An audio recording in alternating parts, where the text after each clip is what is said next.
OK, maintenant faisons un exemple pour le calcul du facteur de puissance puis comment corriger le facteur de puissance. C'est très important dans l'industrie de le faire. On va le faire ici sur un petit moteur juste pour faire un exemple simple. OK? Donc ici, on a une source de tension de 240 volts connectée sur un moteur dont la puissance apparente est de 300 watts et le facteur de puissance est 0,6. Donc ça, on peut lire ça sur la fiche signalétique de notre moteur.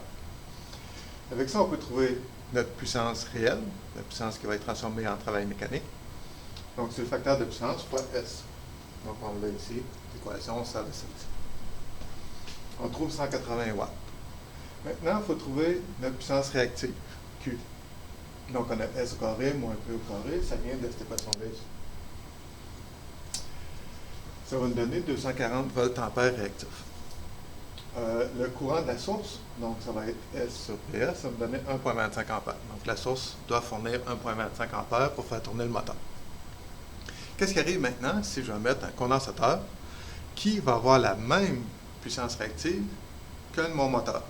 Donc ici, je place un condensateur en parallèle avec mon moteur, puis je m'arrange pour que le QC et le QL soient pareils. Donc, ce qui va faire en sorte que la puissance réelle va être égale à la puissance apparente.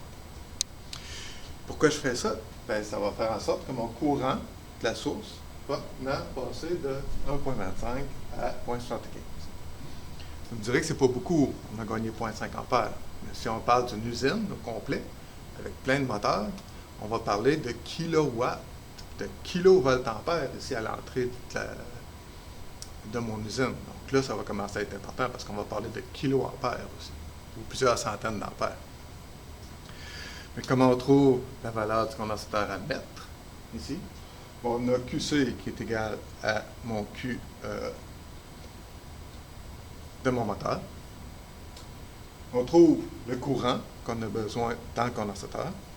Ensuite, on peut trouver XC, donc l'impédance du condensateur, VC sur IC, avec cette équation-là.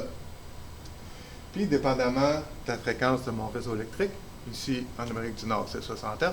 En Europe, ça va être 50 Hz. Donc, on va trouver la valeur du condensateur à mettre pour annuler, pour que mon facteur de puissance soit de 1 et que le réseau fournisse seulement le courant nécessaire à la puissance active.